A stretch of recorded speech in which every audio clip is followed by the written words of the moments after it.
Nós entendemos então que existem muitas formas de se tornar indivíduo, de ser indivíduo e de poder dizer indivíduo, que é diferente de pessoa, que é diferente de singularidade, que é diferente de particularidades.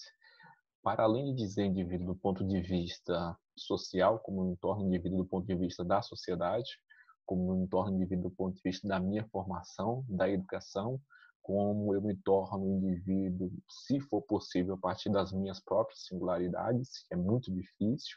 Nós temos outras maneiras de dizer indivíduo. E o filósofo que a gente está utilizando para falar isso é o Paul Ricoeur. Essas outras maneiras é o que damos de mais importantes, quer dizer, é por meio de indicadores, como que eu me torno um indivíduo por meio de indicadores, aquilo que indica o que eu sou. E, novamente, é o recurso da linguagem, que pode ser, por exemplo, pronomes pessoais, eu, tu, são indicadores, pronomes demonstrativos, isto, aquilo, advérbios de lugar, aqui, acolá, além, advérbios de tempo, agora, ontem, amanhã, advérbios de modo, assim, diversamente, além dos outros dessas categorias gramaticais. O que isso quer dizer inicialmente, que o que diz indivíduo também é gramática. A gramática, ou seja, a língua, por meio da gramática, é capaz de dizer o que é o indivíduo. Quando eu falo, por exemplo, eu, tu, por mais que seja um recurso da gramática, esse recurso da gramática está indicando um indivíduo. Quando eu falo isto ou aquilo, esse recurso da gramática está apontando para um indivíduo também.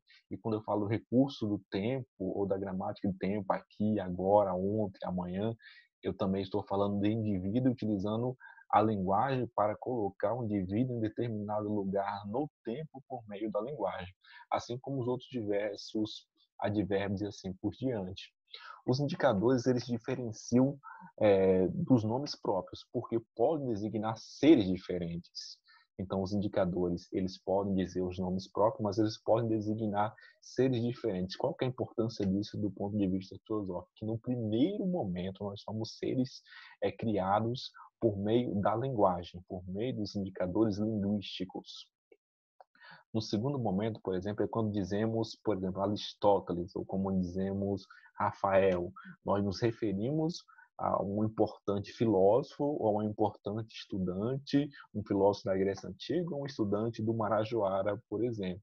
E quando dizemos você, podemos dizer essa palavra para referir a vários interlocutores. Então, essa palavra você, quando eu falo você, por mais que seja uma palavra que indica, ela é um indicativo de alguém, ela, ao mesmo tempo que é um indicativo de alguém, você, ela é um indicativo de vários outros interlocutores. Então, não precisa ser necessariamente apenas de alguém, mas interlocutor de vários outros interlocutores quando eu falo alguém. Esses interlocutores, eles revelam completamente o locutor. Olha que interessante isso.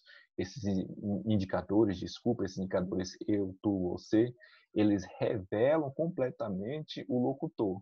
Ou seja, para eu me direcionar a alguém, fazer com que ele se torne indivíduo, ao mesmo tempo eu preciso ser um locutor, um ser que pronuncia a linguagem e que narra interpretando o mundo.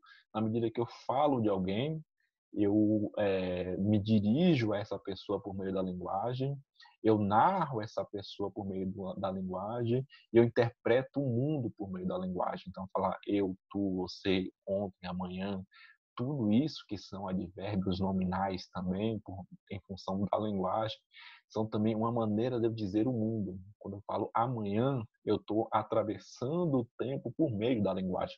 É como se eu falasse para vocês que a linguagem ela é capaz de atravessar o tempo e o espaço no tempo. Isso que é interessante.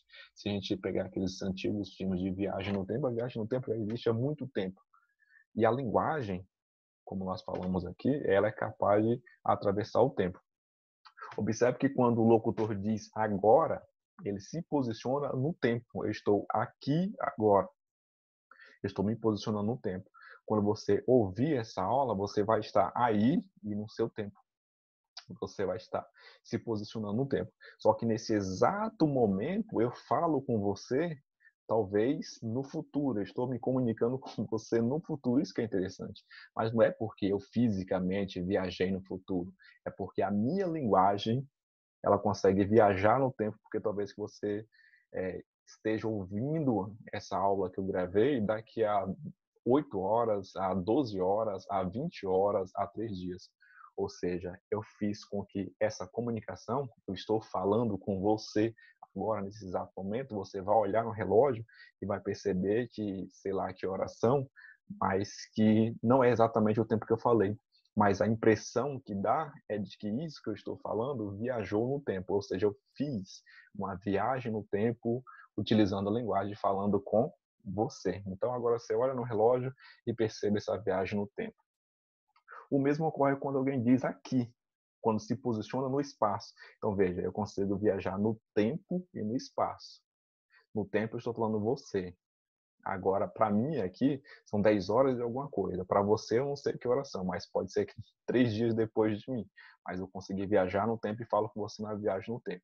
No espaço, a mesma coisa. Eu estou aqui na minha casa, no meu quarto, e você está aí não sei onde, e eu estou nesse exato momento ocupando o mesmo espaço. É uma presença física? Não, mas é uma presença através da linguagem. Porque eu, ao dizer alguma coisa, eu atravesso o tempo porque sou eu que estou dizendo isso, eu que estou transmitindo, então estou atravessando o tempo. Tudo isso para dizer que a linguagem ela é capaz de atravessar o tempo. Quando alguém diz você, ele se posiciona em relação ao outro. Então, estou falando você, eu estou me direcionando, estou me posicionando em relação a você. Eu estou interagindo com você através do rompimento do tempo e do espaço, viajando no tempo e no espaço. Essa é a primeira beleza da linguagem, saber que a gente consegue atravessar o tempo e espaço através da linguagem. Agora tem uma coisa que é quando eu digo, eu estou dizendo, eu estou falando com você. Em um diálogo temos necessariamente dois interlocutores. Quando nós criamos um diálogo, nós temos dois interlocutores. No instante em que apenas um fala, nós temos o locutor. Eu estou falando com você, então eu sou o seu locutor agora. Só que se eu ficar aqui falando, eu não estou falando nada. Eu sou apenas um locutor falando no vazio. Vamos ver como isso acontece. A locução exige alguém que ouça. Para a locução fazer sentido, eu preciso que alguém me escute, porque senão eu vou parecer um doido esquizofrênico falando sozinho. Portanto, falar é dirigir-se a alguém.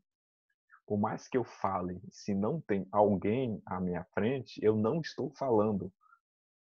Digamos assim, é como se ninguém entendesse o que eu falo, estivesse me ouvindo, mas não entendendo o que eu falo. Como você ouvir alguém falando uma língua estrangeira e não entender nada.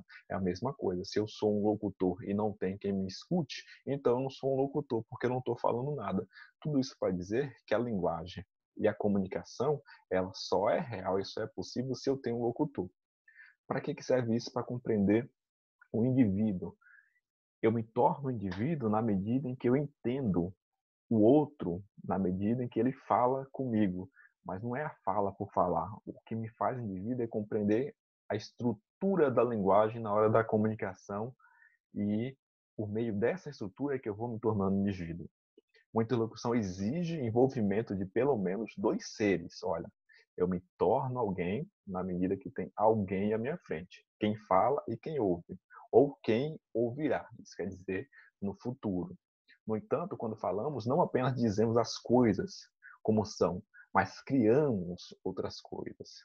Na medida em que eu falo, na medida em que eu me comunico, eu sou criado por uma pessoa e sou capaz de criar uma outra pessoa. Sou criado por um indivíduo e sou capaz de criar um outro indivíduo. Cito como, por exemplo, uma promessa. Eu prometo que encontrarei todos vocês daqui a algum tempo, presencialmente. Quando eu falo isso, eu prometo, é de futuro, então eu estou atravessando o tempo e estou criando uma possibilidade, porque você espera que essa promessa aconteça. Começa a tornar-se em função dessa espera. Começa a esperar essa espera, digamos assim. A promessa só existe a partir do ato da fala. Quando eu prometo, eu falo que irei fazer. Ela é uma criação ética da própria linguagem. Prometer é criar ética. Ética quer dizer criar normas. Garantir que isso vai acontecer. Em meio à interlocução em geral, eu aparece completamente imbricado em digamos assim, uma nossa fala, encaixado em tudo que falamos. Eu me torno o que eu sou na medida em que eu falo, na medida em que eu prometo, na medida em que eu garanto. Ou seja, aquela coisa que nós conhecemos antigamente, que a palavra sim tem peso. O que nós falamos tem peso.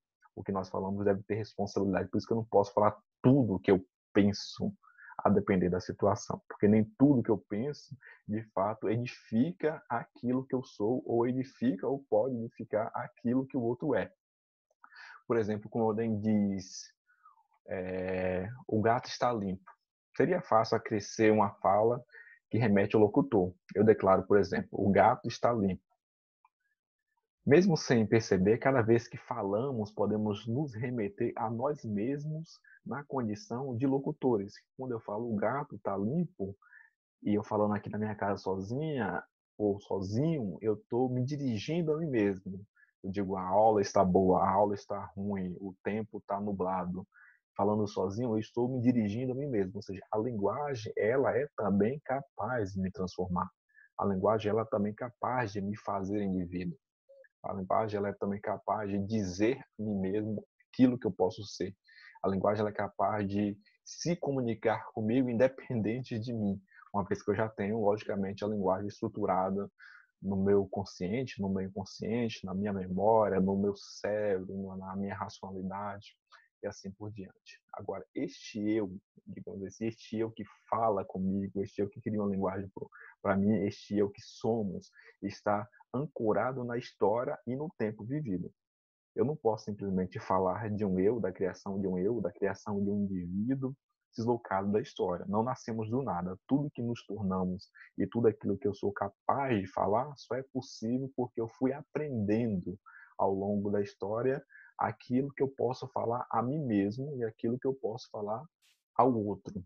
O agora, porque se eu tenho um nome próprio, uma data de nascimento fixada no tempo e no espaço. Então eu digo de mim mesmo e para mim mesmo, porque eu sei que eu estou no tempo e no espaço. Então o gato está sujo, o tempo está nublado. Quando eu digo isso para mim mesmo, eu só sou capaz de dizer para mim mesmo porque eu consigo me localizar em algum lugar. Eu consigo me localizar no tempo. Então, para que eu consiga me comunicar comigo mesmo e com os outros, eu preciso me localizar no tempo e no espaço, sabendo que eu posso atravessar o tempo e o espaço por meio da linguagem, me comunicar com este eu que fala comigo o tempo inteiro, e essa fala não vem do nada, essa fala está feita ou foi feita por meio das histórias que eu vivenciei ao longo do tempo. Nós iremos parar por aqui. Na próxima aula a gente volta novamente a falar sobre isso, para dar tempo para você respirar, para dar tempo para você refletir sobre tudo que nós discutimos aqui e percebendo que eu só posso me tornar indivíduo na medida em que existem outros indivíduos que me façam perceber que eu sou indivíduo.